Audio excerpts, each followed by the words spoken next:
When a child does something, rather than accepting it, apologizing for it, finding a way to do better, they go into defense mode because they don't want to be wrong. Daddy is never wrong. Mama is never wrong. So how can they be wrong? And that's why a lot of adults are on defense mode. They never accept they are wrong. And now we label them, we call them narcissists. The narcissist grown up is a child that never knew that someone could be wrong.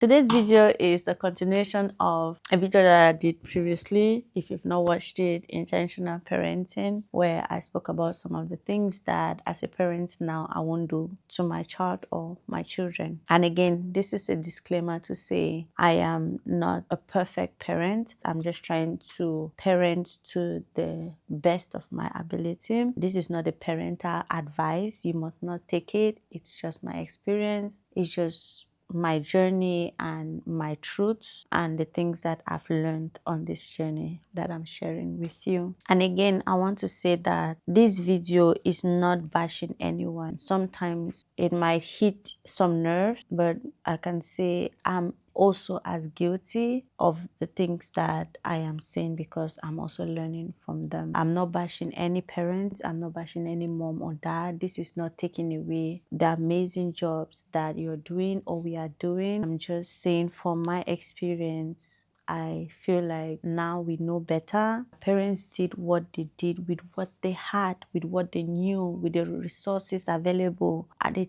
different time. This is another era. Doesn't mean that we drop everything that they gave us. No, I'm only saying that we can do better, but by learning from where they fell short, and our children do not have to go through some of the pain that we had to go through. The truth is, whether we accept it or not, we are some sort of a product of our past. Where we are, how we respond to things, react, receive love or give love, the people that we easily connect with is as a result of how we were brought up. I say that we don't choose our experiences. Our experiences choose us. Sometimes even you as an adult now, when you are going through something or something happens to you, you don't choose whether you want to feel it deep or shallow. But it happens, and if you don't know how you felt about it, just give it time. Something will happen that will trigger you. And if you want to be honest, it's as a result of something else that had happened. One of the most important things that being a parent now has taught me is always be right. Our parents were always right, always correct. They did all the right things. They never did something wrong. Even when they do and they are caught in the act,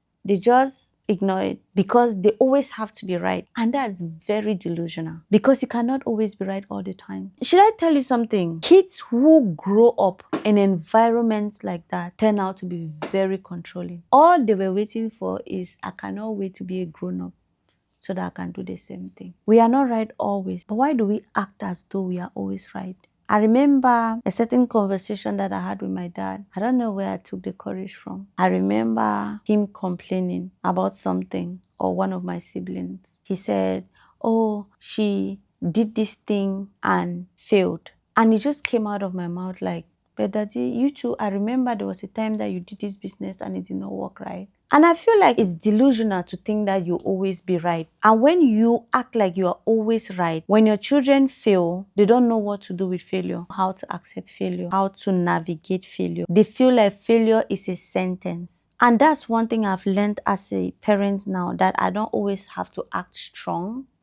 I don't always have to put up a perfect face, act tough and act right. I can actually let my child know that they were right and I was wrong. I can let them know that I could not do this thing. I'm not so perfect with everything. Another thing I will not do to my child or to my children is treat them as adults.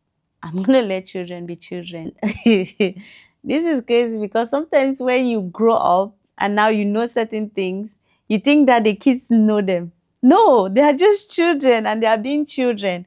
And sometimes kids will do things not because they want to hurt you, not because they are trying to be stubborn, not because they choose to forget. They just have short memories. They are just children and they are doing what children do.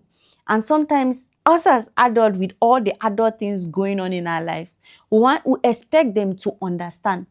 Excuse me, what do you think a child understands about rent, bills, school fees, how your day was? All of these adult things. No, a child is just a child. They understand play, spending time with them, eating nice things. That's what kids understand. And sometimes we get so frustrated by them just being kids because for some reason we want to turn them to adults. No, they are just kids. And sometimes I catch myself screaming and then I ask myself, who is the child here and who is the adult? I am the one, like I said, that understands communication skills. I am the one that knows about anger management. Communication to them is, I want to be heard, whether through crying, screaming, whatever. And I would know better. I'm the one who is expected to do better, not them. So it's my responsibility to be an adult. It's their responsibility to be children. I'm going to let children be children. I'm going to let them do things that children do. Be in an era where they are children. Sometimes we control even the way they play. You go into a grocery store and you see a parent trying to shush the child. Let the child not talk. Let the child not play. Let the child not just be free. You understand they have to be calm and collected and be serious all the time. A child doesn't understand that. Most of the language they understand is play, just being free. They don't understand color, they don't understand race, they don't understand someone is bad or good. No, they don't understand that. They are just being children. And I'm going to let my children be children. I'm not trying to make them mature before their time. I'm here again to guide them. And guiding them means guiding them be more of the children that they are and not suddenly turn them to an adult. A lot of us grew before our times. And sometimes we stand now and say, oh, it made you stronger. No, children don't want to be strong. They want to be loved. Children don't want to be strong. They want to be understood. Make them feel accepted. Make them feel loved. Make them feel heard. That's what they want to do. They want to feel connected to their parents. And that's what I feel like I want to give my kids. That's what I desire for them because that's what I wanted the most for myself. One thing I will not do now as a parent, insult my children, call them names and label them. That's a form of verbal abuse that I don't know if people understand how much impact it has on children. Like I said, there are so many things that when someone constantly says, you turn to believe them. For the most part of my life, I believed so much about myself that was not true. I mean, down to the point where I doubted my looks, physical appearance, behavior, my worth as a person because I was constantly told I was a bad child. I don't look beautiful. And that's why I'm putting the two together. Insults and labels, name calling are to me all the same. It's a form of verbal abuse that breaks children. I remember the first time that I ever attempted suicide after an episode of verbal abuse. I remember my mom had this thing where when she's angry, she will insult you about very real things that are your insecurities. I understand now as a grown-up where maybe that stemmed from. I'm not excusing the behavior. Sometimes as a parent, you feel like you can shame your children into change. But shame is shame. You cannot shame something into change. I think that verbal abuse is a form of shaming your child because you think that when you call out and you keep pressing on their insecurities, they're going to change. No, it breaks them down. So I remember that I used to bedwet till a very late part of my life.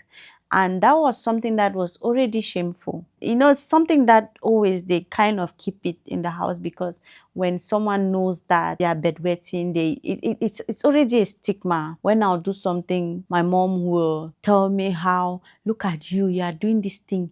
You see the peaceful bed. Let me say it in pidgin. You're the peaceful bed.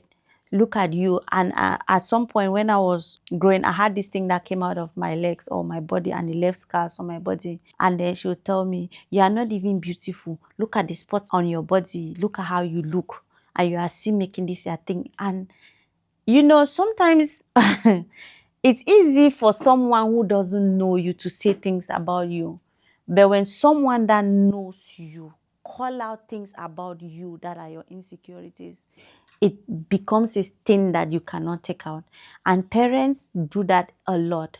You know that your child always cries about something because it's a form of expression to them. You say, look at you, cry baby. You are always crying because you are weak. You cannot even attend to this thing. I'm talking and not listening. The next thing is that you start crying. We say this thing unconsciously, and children don't know how to process them. They don't know what is what. Remember, you are the one that has communication skills. You are the one that has emotional intelligence.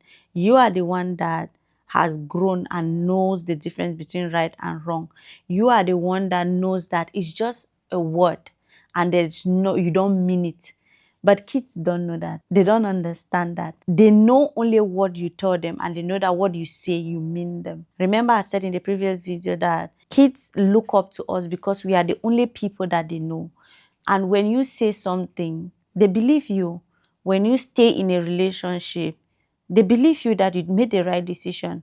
And that's why when they grow up, they don't know how to come out of the relationship because the people whom they looked up to and believed in did that. When you just maybe in your mind are thinking that it's just words and we're just trying to do it so that they can change, I'm here to tell you, you cannot shame someone into change. Verbal abuse is so detrimental to children. I will not want to do that on my child. And I want to say that being a parent doesn't necessarily mean that you are is a parent by blood. You are the one that birthed a child. If you're an elder sister taking care of a younger child, if you're an aunt, you are a mom, because sometimes people will mistake me when I say my mom. My auntie is my mom. She was my mom at that time. She was the only person I looked up to, and I still do. So when I say my mom, it was not necessarily my birth mom or my auntie. To me, I don't see any difference. Growing up, any elderly person was someone that I looked up to and I believed in. If it's not your biological child, anywhere you find yourself and there is a child, be very careful what you say, be very careful what you do, because that child will believe, whether it's yours or not. If you're a guardian, whatever you do, that child is a sponge. He or she is soaking it. So be very careful with what you say. Be very careful with the names you constantly call the child, because they might just turn out to be those things. You are in a situation where you've been called bad for so long that your mind start looking for the proof to validate that. I remember the times when, even as I can say dating, I started getting the you are dating. Even before I dated, I remember my first relationship was just to be like, you know what? They've been saying I'm dating already, so I can as well go and date. I'm not here saying that everything that happened to me was my parents' fault or I had no role to play in it. I did my own things that I did growing up. And that's why I will talk about it in subsequent videos about giving grace even to your parents, because they were just there looking out for you. One of the things I'm not going to do to my child is use my children to correct my mistakes or fulfill my dead dream. Oh, Jesus Christ. You see this one? This one is very serious, because if you are from an African home, you understand. I don't even think at this point it's even a thing of race, because I've met my colleagues who say they went through the same things, where your father wants you to be a doctor because that was their long-term dream that they didn't achieve, or their friend's child was a doctor and is succeeding and has money, and now you have to live that dream because they like it. They want you to do business because they succeeded in business. Do a certain trade because at that time that's what was working for them. You don't even care to know if that's your own child's dream. Remember, your child is a child, but it's also human. It's a small human. It doesn't mean that the child is just a tool that you use to correct your wrongs. I remember my mother-in-law saying that a lot of the times parents try so hard to make kids turn out a certain way because it's not about the child, it's about them. I think that ego has destroyed so many children, because the fact that a child does not pass maths doesn't mean they are a failure. they might be good with music. The fact that a child is failing music and their father is an artist doesn't mean that they have failed in life, because they are passing physics and they are more interested in science. For so long, I feel like even when we were growing up, a lot of pressure was placed on the children because the parents were trying to fix their own mistakes to make it right through their child. You went through life and made your mistakes and it turned out the way you turn out. It's not the child's responsibility to come and fix your life. And sometimes we find ourselves doing the same thing to our child. I'll be like, I'll not allow you to go through the same things I went through. It influences even the schools we put our children in. Sometimes we go and put our children in some schools that sometimes they get bullied, but we'll not listen to them and get them out of that school, because to us, it's a standard that we are raising for them and not what is really working for them. There's so much pressure that has been placed from adults, things that adults need to work on, things that I need to work on. And that's why I feel like it's my responsibility to grow, to heal, so that I don't portray my insecurities, I don't portray my trauma on my children. If I fail, I still have time to try to fix my life and do the best of which that I can do. Or I'm only going to take the experiences and everything and help coach the child. I was having a conversation with someone and I said, this generation doesn't need teachers. They need coaches. Teachers tell you what to do and then you go do it. Coaches, they go down with you, help you, and then they let you do what they have built with you. They don't come and try to play your life for you. They don't come and try to do what they have taught you to do. They are there to support you, be more of you. And as a parent, we are supposed to be coaches. But then we are only helping bring out what the child has inside of them, not what we want out of them. It's like you are literally pulling something out of a child that you did not place. And that has turned children, made children feel like they are failures, made children go about life never even exploring what they are really, or they were really meant to be, because we had placed a pedestal for them to meet. Sometimes even things that we cannot meet, things that we could not do for ourselves, we suddenly feel like, no, our child has to attain those dreams for us. It's your responsibility to make your dream a reality, not your child. If I fail, that's my responsibility. Part of me being a mom is truly accepting that, okay, I failed here and I'm going to watch my child, I'm going to support my child not to make the same mistakes. But even if he makes the same mistakes, he's going to learn from them. I'm going to teach them that they cannot avoid pain, but they have to learn to master pain. My kids are supposed to master pain, because pain is part of life. Imperfection is part of life. Sometimes I feel like we want our children to attain perfection. Are we perfect ourselves? And that leads me to my next point. I'm going to give grace to my children, the same grace I give myself. I remember growing up, when you break a plate, your parents will almost nail you to the cross. But when they break it, they will be like, oops, sorry. And I'm like, okay. So it's okay, you can give yourself grace. But when it's a child, it becomes war. And I'm not saying that if it's a child that you were telling them, hold that plate well, and then they kept misbehaving and then it breaks, that you say that's carelessness. But even down to things that are mistakes that us adults can do, when it comes to children, we act like those are mistakes that we cannot do. I feel like sometimes we are hypocrites because we fall short of the same things that we want from our children. And that's too much a height we want them to attain. Heights that we cannot attain for ourselves. Another thing I'm not going to be doing is I'm not going to trauma dump on my kids. I feel like a lot of kids carried so much in childhood that was not theirs, family issues that were not theirs, grown-up issues that transferred to children, your parents fighting, and then the children have to be the ones to suffer. There's a saying in my country that says, when two elephants are fighting, the grass suffers. And I feel like a lot of the times children suffer from adult problems. The things that are going on in my life doesn't concern my children. And I'm going to give a scenario that will kind of contradict this, but you will understand the angle from which I'm coming from. Now, when things are going on in my life as an adult, I will not trauma dump it on my kids. Trauma dumping is when you just say something that is happening in your life just for the fun of it. You just dump it on someone.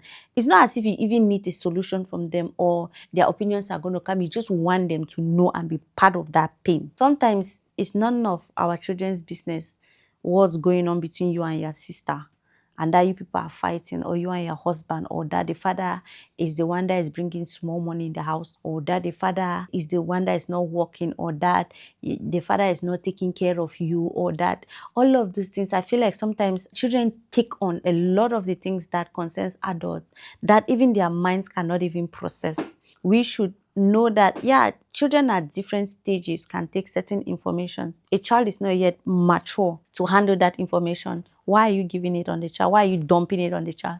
And the child is left feeling like, okay, so what should I do? Or maybe I'm the one causing problems between my mom and my dad. Or maybe my mom is suffering now because of me. Imagine a mother who is being abused, telling the child that your father is abusing me and it's because of my children that I cannot live. You are indirectly blaming the child or making the child feel like you are the reason why you are in an abusive relationship. Sometimes we say these things or we do these things without even knowing. Like I said, we don't do it intentionally, but we do them, and children are left to process all of this. Another thing I'm not going to do is allow my children to figure things out for themselves. Kids don't understand. I'll not say all the time, but most often it's our responsibility to make them understand why we are sad, why we are angry. Because when we don't explain, they fill in the blank spaces. I remember being with my mom. Sometimes it was so difficult to be around her because it feels like the least thing is going to make her spark. You don't know the next thing you're going to do to make her angry. You don't know the next thing that you're going to do to trigger her. And looking back, there were a lot of things that could make her be in that state. But I was just a child. Your child doesn't understand that. You remember when I said you should not trauma dump? This is some sort of trauma dumping because you are going through adult things and the child doesn't understand, but you are portraying it on the child. You went to work, you had a bad day. And if you come back home and tell your child, I'm sorry, I'll just go to my room because today was not a very good day for me. A lot happened at work and I'm not at my best, so I just need a moment for myself. Don't you think the child will understand that better than when you come back from work and the child tries to talk to you and you just shove them away and be like, Abek, I want to just go and rest. The noise in this house is too much. Can you guys not be quiet? Just because you've had a terrible day. You are leaving the child to figure things out for themselves. And there is no other way to do it than for them to think that they are the problem. They cannot assume that you had a bad day, that you are having a financial crisis, that rent is almost due and you are struggling with it. But sometimes as parents, because we are going through our adult situations, rent is almost due and you are stressing with that. Instead of letting the kids, bring the kids in a way that they will understand. You don't have to go and tell the child, oh, that we are about to be kicked out of the house. You can tell them, like I said, with every child has an age, in a way that you can communicate with them and they will understand you, rather than just giving them a consequence of a problem that they don't know, they don't understand. You are having a bad day and everything the child does, you spark, you get angry, you scream. You are having a headache. Instead of just coming out and telling the child, I'm having a headache, you scream at the child, you insult the child, pass question over the noise maker, you ever talk. And now the child is left feeling like they are the problem, of which you are just having a headache. It's not the child's job to figure out what is going on in your life as an adult. I feel like it's my responsibility to help them, because so many times I didn't know how to navigate my mom because she felt like she was always packing. It was like I have to walk on eggshells around her because I don't know the next thing that is going to make her, it's going to trigger her. Looking back, I can see a lot. She had financial issues. She had adult issues going on in her life. But how was I to know? I'm just a child. Your child is just a kid. And if you don't bring them in, how would they know? How would they understand it? It's just like I'm saying, let them know you are wrong, because you're also teaching them that you can be wrong and you can accept responsibility. But when you don't do that, you always act like you're always right. The next thing is when a child does something, rather than accepting it, acknowledging it, apologizing for it, finding a way to do better, they go into defense mode because they don't want to be wrong. Daddy is never wrong. Mama is never wrong. So how can they be wrong? And that's why a lot of adults are on defense mode. They never accept they are wrong. And now we label them, we call them narcissists. The narcissist grown up is a child that never knew that someone could be wrong. The grown up that you're calling a narcissist now is just a child that lives in an environment where the parents made it about them. And now they have grown, they know that everything is about them.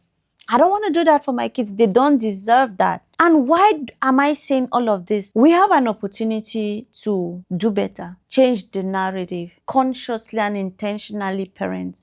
And it's a very difficult job because it will make us confront parts of ourselves that needs growth. And the greatest gift you can give your child is the better version of you. My mother-in-law said the other day that be what you want your child to be, not what you tell them to do, because there were so many things that growing up I heard, but I was more in tune to what I saw, what I could feel. And right now, it's not for us to gaslight our children when they try to tell us the things that we do that make them angry. Instead, we should listen to them and really be honest to ourselves and try to do better. Instead of looking at it and then imposing it on them and forcing them to be better, when we haven't done the work of being better. The only way you can heal your child is by healing you. The only way I can be better is by trying to be better and not telling the child, okay, if you think that I'm bad, then you be better now.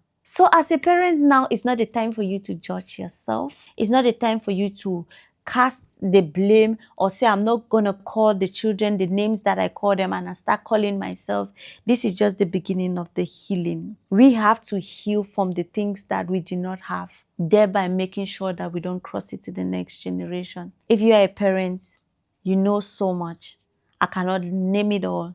You tell me in the comment section. What are some of the things that you won't do to your child now that you know better, consciously, so that your children will pick up from? What are the things that you will consciously not just say, but you will be an active participant in doing those things so that your child will copy you? Because our kids are a blank canvas given to us with nothing. We feel them. What are we feeling our children? What do you want to feel your child? What kind of generation do you want? What kind of society do you want?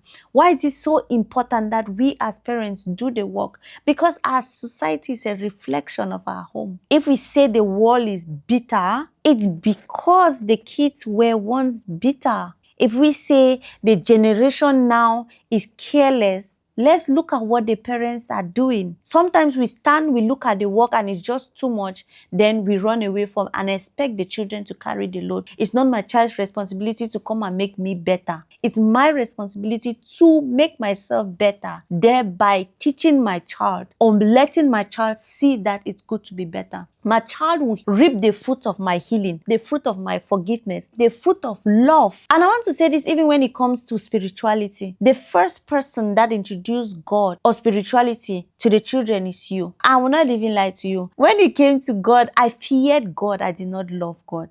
Growing up, I grew up in a Christian home, but it was more of fear than love. And that's why there were certain things that about when it comes to spirituality that I could do them, even knowing fully well that it wasn't good. Why? Because I knew that I could hide and do them. I didn't love God from a place of experiencing God. I was taught to fear God. If you have an opportunity to do something that you will not have the consequences that you have been frightened with, you can go ahead and do them. But when you do something from a place of love, even when no one is watching, you can still do them because you have love inside of you. And I don't want to give my children trauma. I don't want to instill fear in them. I want to instill love, kindness, integrity, the ability to do things that are good because it is good and not out of a place of fear, out of a place of panic, out of a place of threat. So, guys, that is it for today's video. Let me know what you think in the comment section. Share your experiences with me as we continue to grow, do better, to learn. I am also a student to life. I'm learning and growing. I am accepting that I'm not perfect. I let my kids know that we are walking through this journey of life together. And I see you in my next video. Please keep your comments coming. The previous video, we had a lot of engagement. I want to hear from you. Give me your opinions. Like I said, we are all learning together, growing together. That is what Elysian House is all about. And I love you all.